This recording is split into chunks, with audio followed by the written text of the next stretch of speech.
제가 어릴 적에 잘 아는 친구가 고등학생 시절이었죠. 가출을 했던 적이 있습니다. 가출 이유는요, 다른 게 아니라 두려워서였습니다. 무슨 일이 있었느냐면요, 이 친구의 집안은 이 친구가 모태신앙이고 아버지가 정말 엄한 분이셨습니다. 근데 이 친구가 고등학생 때, 중학생 때부터 고등학생 때까지 비행을 좀 저질렀습니다.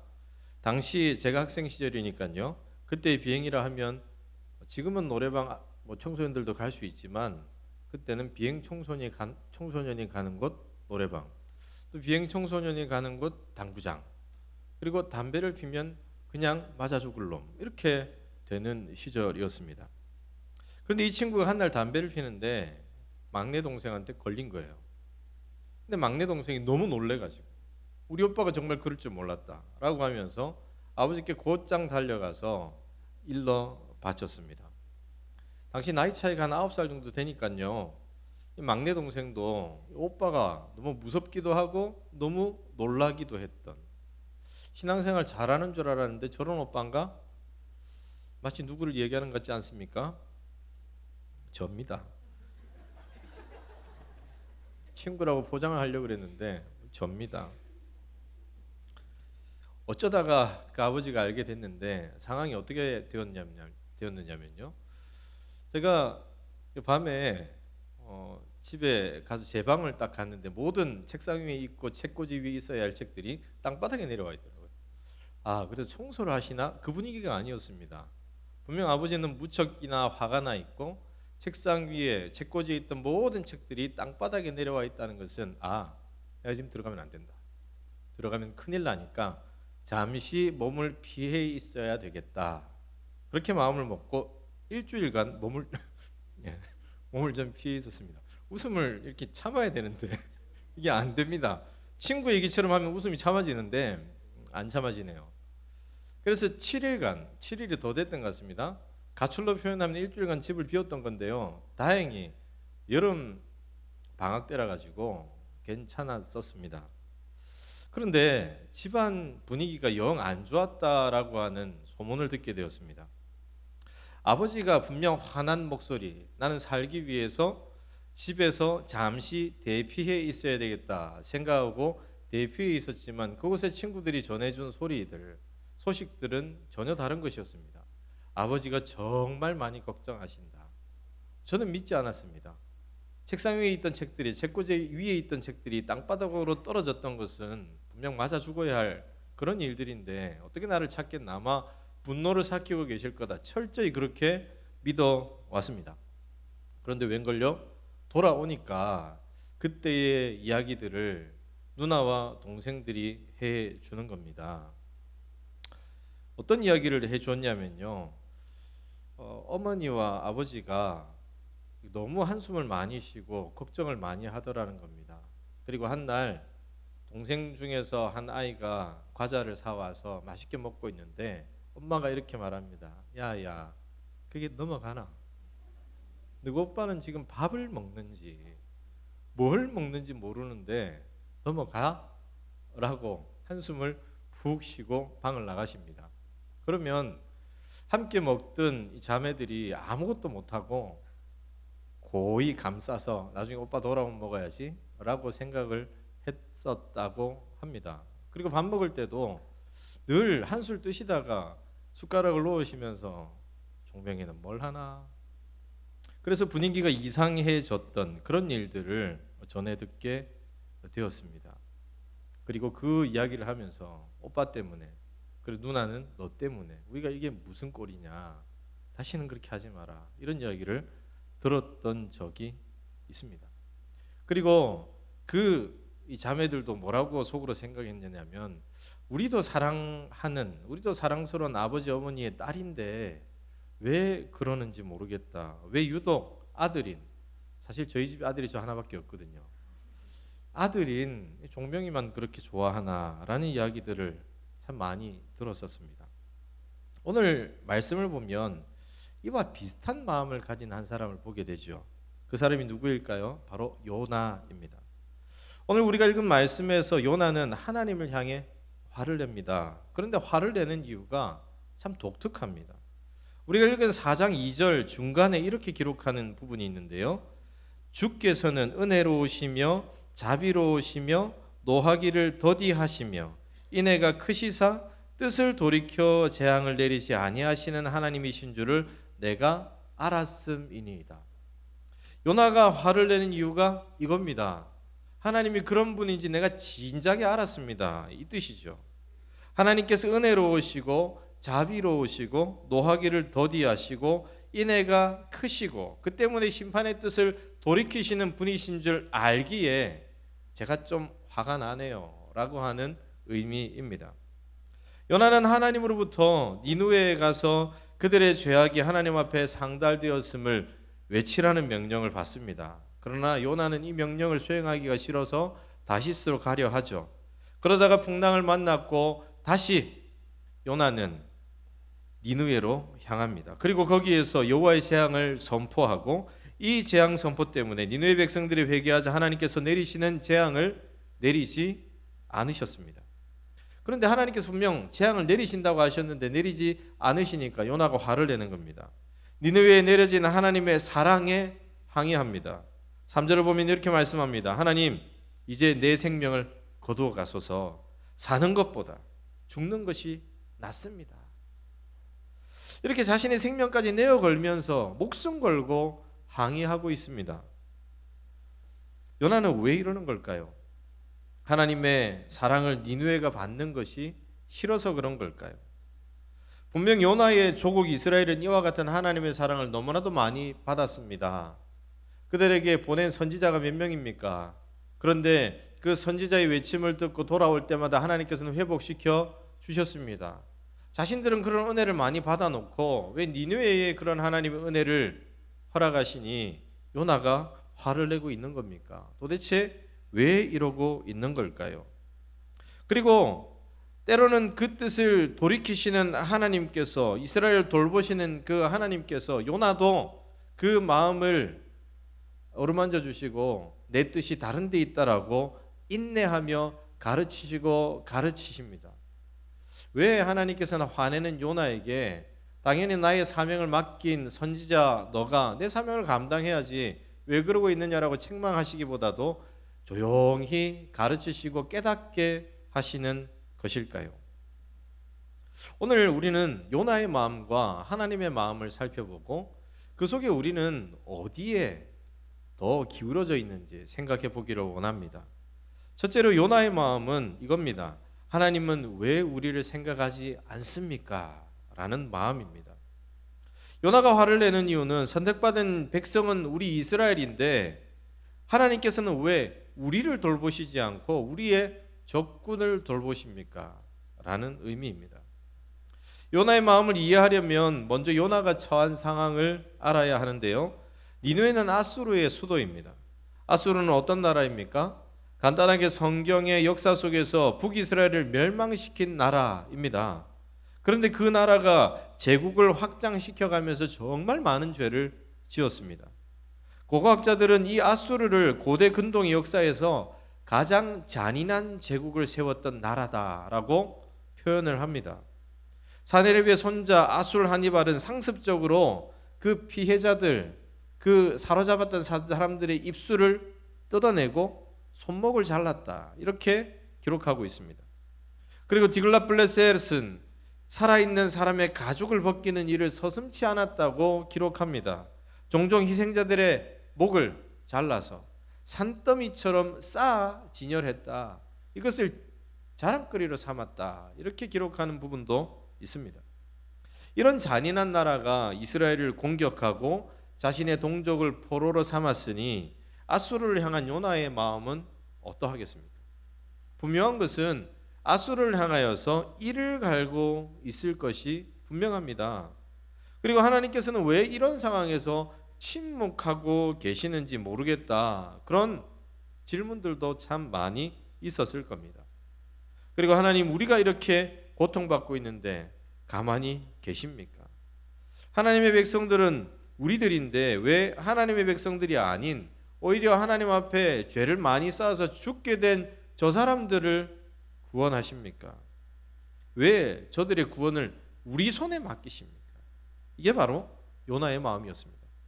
그런데 하나님께서는 이런 요나에게 어떤 메시지를 주십니까? 요나서 1장 2절을 보면 이런 메시지를 허락하시죠. 너는 일어나 저 큰 성읍 니느웨로 가서 그것을 향하여 외치라. 그 악독이 내 앞에 상달되었음이니라 하시니라. 안 그래도 이 아수르라고 하는 나라 때문에 마음 상한 것이 한두 가지가 아닌데 하나님께서는 요나에게 니느웨로 가라고 말씀하시죠. 그리고 거기에서 외치라고 명령하십니다. 그들의 죄악이 너무 많으니 너는 가서 외치라.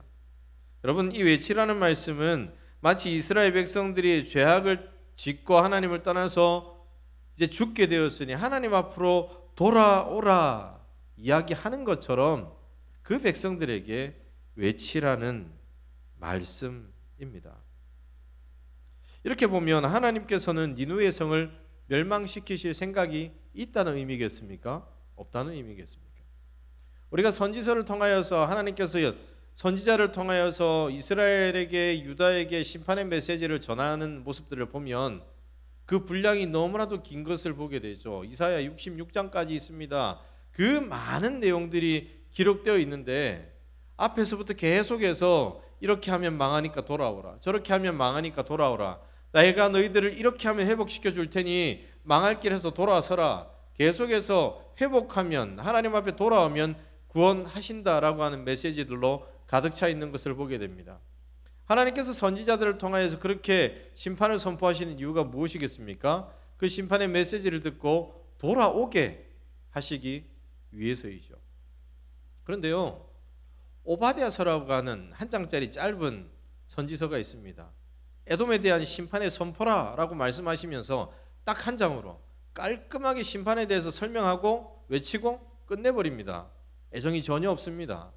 그런데 그런 애정이 전혀 없는 모습으로 니느웨에 요나를 보내신 것이 아니라 내가 애정이 가득한 이스라엘 백성들을 향한 그 마음을 가지고 너를 선택하여 니느웨로 보내니까 네가 가서 말씀을 선포하라. 요나에게 그렇게 말씀하십니다. 요나는 하나님께서 니느웨 백성들을 멸망시키지 않을 것을 이미 알고 그 명령을 들으면서 알아차렸기에 오늘 2절 말씀에서 이렇게 말하고 있는 겁니다. 여호와께 기도하여 이르되 여호와여 내가 고국에 있을 때 이러하겠다고 말씀하지 아니하였나이까. 그러므로 내가 빨리 다시스로 도망하였사오니 주께서는 은혜로우시며 자비로우시며 노하기를 더디하시며 이내가 크시사 뜻을 돌이켜 재앙을 내리지 아니하시는 하나님이신 줄을 내가 알았음이니이다. 요나는 고국에서 하나님의 명령을 받았을 때 아수르의 수도인 니느웨의 죄악이 하늘에 상달되었고 그 때문에 멸망이 눈앞에 가까이 왔다라고 하는 말씀을 외치라고 할 때 하나님의 속뜻을 알고 내가 그래서 다시스로 도망갔다 아닙니까? 라고 말하고 있습니다. 분명 내가 니느웨로 가면 하나님의 말씀이 선포되면 이 사람들 회개하고 돌아올 텐데 그 꼴은 죽어도 보기 싫다라고 하는 것이 요나의 마음이었습니다. 그러나 하나님께서는 이러한 요나를 끝까지 하나님의 명령을 행하는 자리에 세우십니다. 배에서는 풍랑 때문에 바다에 던져지게 하시고 물고기 뱃속에서는 하나님께 회개하게 하시고 다시 일어나 니느웨로 향하게 하십니다. 그렇게 가기 싫었던 니느웨인데 자신은 니느웨의 멸망을 봐야 속이 시원하겠는데 아쉬워하는 마음으로 니느웨로 갑니다. 그리고 거기에서도 요나는 하나님의 명령을 성실히 수행하지를 않습니다.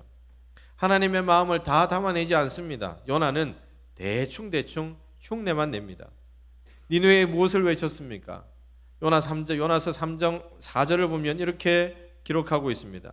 요나가 그 성읍에 들어가서 하루 동안 다니며 외쳐 이르되 40일이 지나면 니느웨가 무너지리라 하였더니.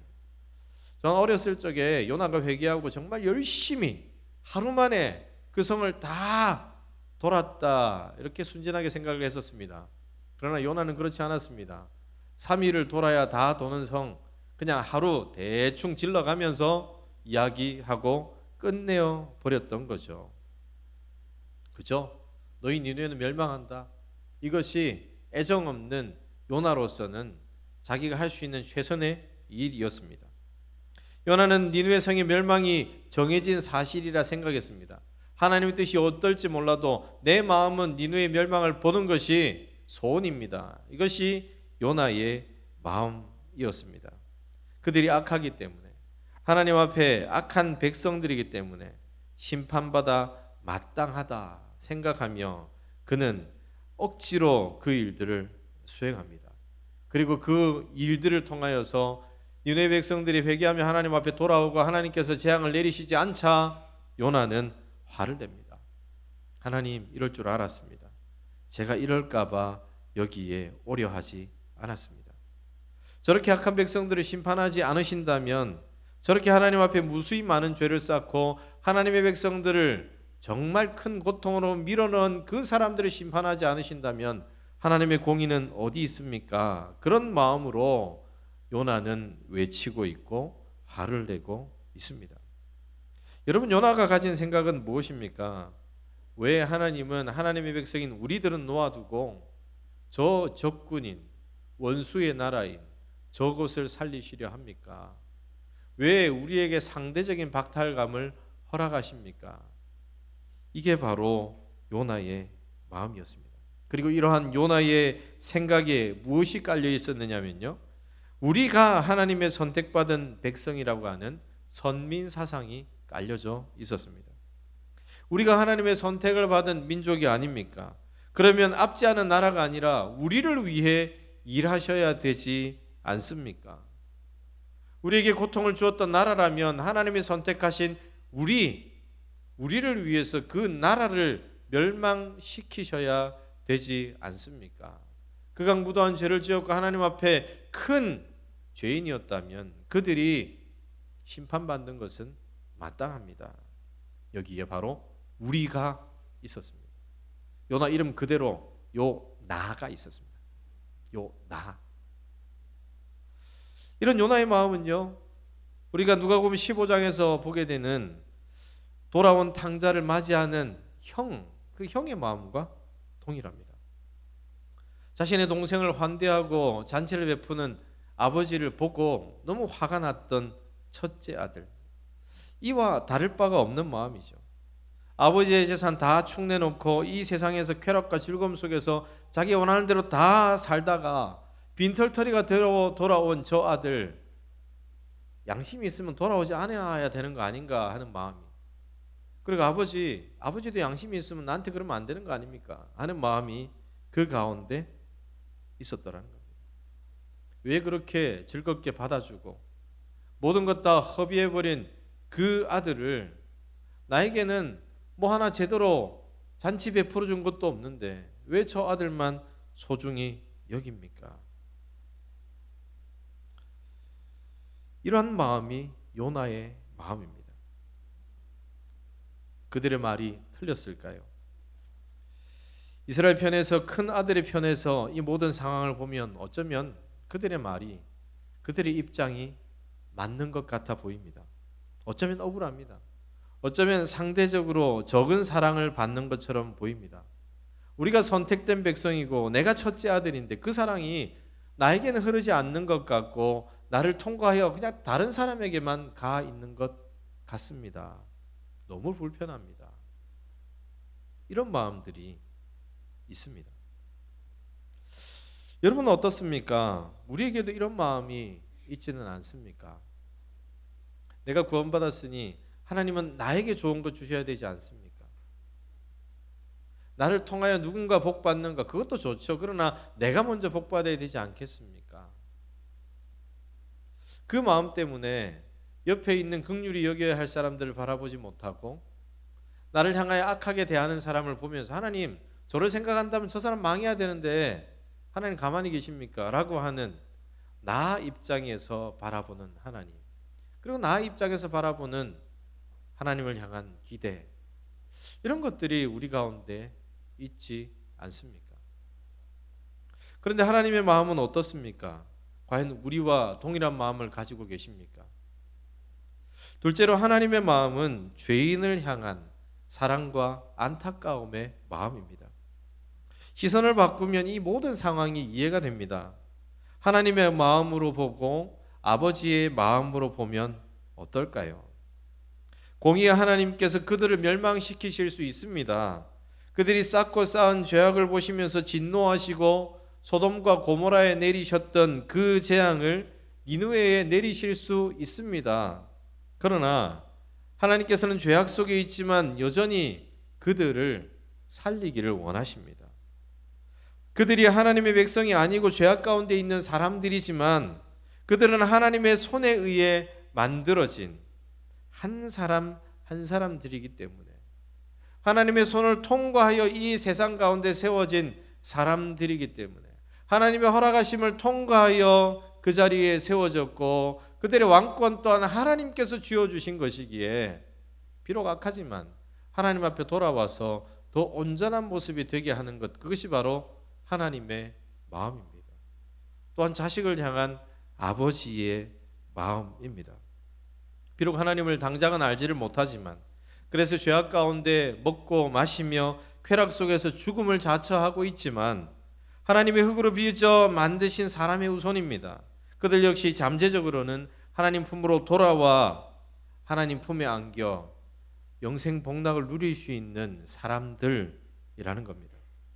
그래서 그들을 살리는 것이 이스라엘에게는 위험이 된다고 할지라도 회개하는 그들에게 재앙을 내리지 않기로 결단하십니다. 그들이 멸망을 당하는 것이 하나님의 공의를 이루는 것이기는 하지만 그렇게 멸망시키시는 그 백성들이 너무나도 안타깝기에 그들을 향한 사랑이 크기에 그들을 멸망시키기에는 너무나도 가슴이 시리는 이르기에 잠시 멈추시고 요나를 통하여서 회개를 선포하고 심판을 선포하여 돌아오게 하십니다. 요나는 이러한 하나님의 마음을 몰랐기에 하나님께서는 이 사실을 가르쳐 주시려고 박넝쿨을 통하여서 요나에게 교훈하십니다. 하나님께서는 요나를 위해 박넝쿨을 예비하십니다. 요나는 뜨거운 햇볕이 내리쬐는 날 이 박넝쿨로 인하여서 기뻐하죠. 그러나 하나님께서 다음 날 새벽 벌레를 준비하셔서 박넝쿨을 모두 갉아 먹게 하십니다. 박넝쿨을 마르게 하셔서 낮에 뜨거운 햇볕과 뜨거운 바람을 맞게 하십니다. 그때 요나는 또 한 번 화를 내죠. 하나님, 줬다 뺏는 것이 어디 있습니까? 지금 너무 뜨겁습니다. 이러다 죽겠습니다. 그때 하나님께서 이렇게 뜨거워하고 아파하고 힘들어하는 요나에게 이렇게 말합니다. 요나야, 지금 성내는 게 옳은 것 같아? 그때 요나는 당연히 옳다고 말하고 하루아침에 말라버린 박넝쿨로 인하여서 마음이 상했다고 말합니다. 그런데 여러분, 여기서 하나님은 자신의 화냄이 정당하다고 말하는 요나를 향하여 크게 한 방을 때리십니다. 요나가 지금껏 자신이 옳다고 생각했고 왜 자신을 이런 일에 보내셨느냐고 항의하고 항의했던 그 마음에 한 방 크게 때리십니다. 10절과 11절입니다. 여호와께서 이르시되 내가 수고도 아니하고 재배도 아니하였고 하룻밤에 났다가 하룻밤에 말라버린 이 박넝쿨을 아꼈거든. 하물며 이 큰 성읍 니느웨에는 좌우로 분변하지 못하는 자가 12만여 명이요 가축도 많이 있나니 내가 어찌 아끼지 아니하겠느냐 하시니라. 여러분, 이러한 하나님의 말씀 앞에 요나가 무엇이라고 말합니까? 이 11절 이후에 기록이 없습니다. 이 11절 이후에 기록이 없다는 것은 몇 가지 의미가 있겠지만 그 중에서 이런 생각을 해봤습니다. 할 말이 없지 않았을까? 요나도 이 말씀을 듣고 나서 딱히 할 말도 없고 내가 했던 모든 말들이 부끄러워지기 시작하고 이제 내가 무엇을 바라봐야 할지 알게 되었기에 더 이상 그 어떤 말도 의미가 없기에 그저 열린 결말로 이렇게 열어놓은 것은 아닌가. 사실 요나의 성격으로 보았을 때 자신에게 부당하다 생각하면 언제든지 화를 내고 언제든지 할 말 하는 그런 사람입니다. 그는 하나님께서 니느웨에 내리시기로 한 재앙을 내리지 않겠다고 말씀했던 순간부터 화를 내었던 인물입니다. 그럼 그가 아무런 말도 하지 못했다는 것은 하나님의 이 큰 울림의 한 방이 그의 마음을 두드리고 그의 심령을 두드리고 내가 했던 모든 생각들이 뒤집어져야 하겠구나라고 생각했던 그러한 의미는 아닐까요? 사랑하는 여러분, 우리는 하나님의 이러한 마음을 잘 알고 있습니까? 그리고 하나님의 마음 때문에 하나님께서 기뻐하시는 일들을 위하여서 내 것도 바치고 내 시간도 바치고 내 열정도 바치고 내 열심도 바치고 그 일들을 위해서 기도하고 그것 때문에 즐겁고 그런 삶을 살아가고 있습니까? 우리는 분명 하나님의 선택된 백성들입니다. 그래서 우리가 가져야 할 마음은 하나님께서 나를 구원받은 나를 특별하게 사랑하신다는 마음입니다. 그런데 또 하나 기억해야 할 것은 우리가 그런 특별한 사랑을 받기 전 우리 또한 죄인이었다는 겁니다. 내가 의로워서 구원받은 것이 아니라 죄인이었고 그 어느 것 하나 하얀 것이 없는 정말 시커먼 속을 가진 사람이었지만 하나님께서 이런 나를 구원하셔서 의인의 자리에 세우고 특별한 하나님의 사랑을 베풀었고 그 사랑을 받았던 사람이라는 겁니다. 그렇다면 이 세상을 향하여 악한 모습으로 우리에게 다가오는 사람들, 나의 마음을 상하게 하고 나의 것을 뺏어가고 나를 힘들게 하였던 그 사람들을 바라볼 때 우리는 하나님 나를 사랑하신다면 저 사람 어떻게 해야 되지 않습니까? 라는 마음보다도 하나님이 그렇게 시커멓던 나도 살리시어 여기까지 오게 하셨는데 하나님 저 사람 살게 하시면 안 됩니까? 더 이상 악한 곳이 아니라 더 이상 누구를 상처 입히고 누구를 힘들게 하는 사람이 아니라 나처럼 하나님의 사랑으로 충만한 새 사람이 되어서 또 다른 은혜를 끼치는 사람으로 세워주시면 안 됩니까? 라고 하는 마음에 그 사람을 향하여 다가가고 그 사람을 향하여 열심으로 나아가는 모습의 사람이 되어야 하지 않겠습니까?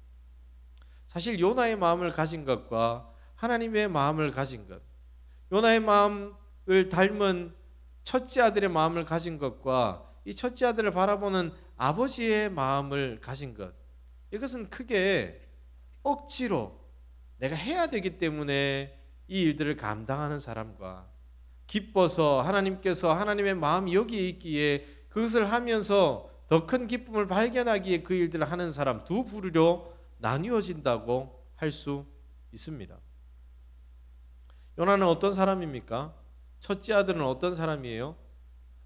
그 사람들은 그저 의무이기 때문에 꾸역꾸역 그 자리에 가서 힘들게 그 일들을 하는 사람이죠. 그러나 반대로 하나님께서는 또한 아버지의 마음으로 둘째 아들이 돌아오기를 기다리는 그 아버지는 어떤 마음입니까? 아들이 돌아오기 전까지 늘 먼 발치에서 오늘도 오지 않을까? 내일도 오지 않을까? 그곳에 나아가서 종일토록 돌아오는 길을 바라보는 그 아버지의 마음은 어쩌면 시간 가는지 모르고 언젠가는 돌아올 거야 라고 하는 기대를 가지고 기다리는 행복한 마음일 겁니다. 그렇다면 여러분, 우리는 어떤 마음을 가지고 어떤 모습으로 세워지고 어떤 모습으로 살아내고 있습니까? 우리가 오늘 전도 초청 주일을 했습니다. 하나님의 말씀이 선포되고 허락하신 복음의 메시지가 각 10년 가운데 주어졌습니다. 많은 사람들을 전도하여서 이 자리를 채운다는 것이 결코 쉽지가 않습니다. 그런데 그 일들을 하면서 여러분의 마음이 어떠하였습니까? 정말 행복하고 즐겁고 내가 나와 친한 이 사람이 예배 자리에 나왔다는 것 자체가 기쁨이고 그러하지 않습니까? 혹시나 주일 전도주일이 선포됩니다 라고 광고가 딱 떨어지자마자 이런 마음은 아니신가요? 기쁨이 아니라 의무에 머무는 그런 모습들. 여러분, 우리는 어떠합니까? 하나님의 마음을 우리의 삶에 담아내면서 기쁨으로 그 일들을 감당하고 계십니까? 하나님의 마음이 내 마음이 되고 나의 비전이 되고 나의 열심이 되고 나의 소망이 되고 있습니까? 말씀을 정리합니다. 사랑하는 성도 여러분, 우리는 어떤 시각으로 이 세상을 바라보고 하나님의 일들을 바라보고 하나님의 사명을 바라보아야 하겠습니까? 요나의 의무에 지난 그 눈일까요? 아니면 사랑이 담긴 애타하는 하나님의 눈일까요? 하나님, 제가 봐도 이 세상 사람들 구원받을 자격 없습니다. 이런 시선으로 우리가 하나님이 되어서 사람을 판단하고 정죄하는 모습은 우리 가운데 없습니까? 바라기는 이러했던 우리의 시선들은 모두 내려놓고 하나님 아버지의 눈과 마음을 가지고 이 세상으로 나아가고 죽어가고 있는 옆에 있는 사람들, 나를 향하여서 악한 말들을 쏟아내는 옆에 있는 사람들, 나를 상처 입히고 나를 못살게 구는 내 옆에 있는 원수와 같은 사람들을 긍휼의 눈으로 바라보고 그들이 구원의 자리에 함께하게 됨을 우리의 또 다른 기쁨으로 기대하며 그 일들을 감당해 나가는 우리 모든 하나님의 백성들 되시기를 주 예수님의 이름으로 축복합니다. 기도하겠습니다.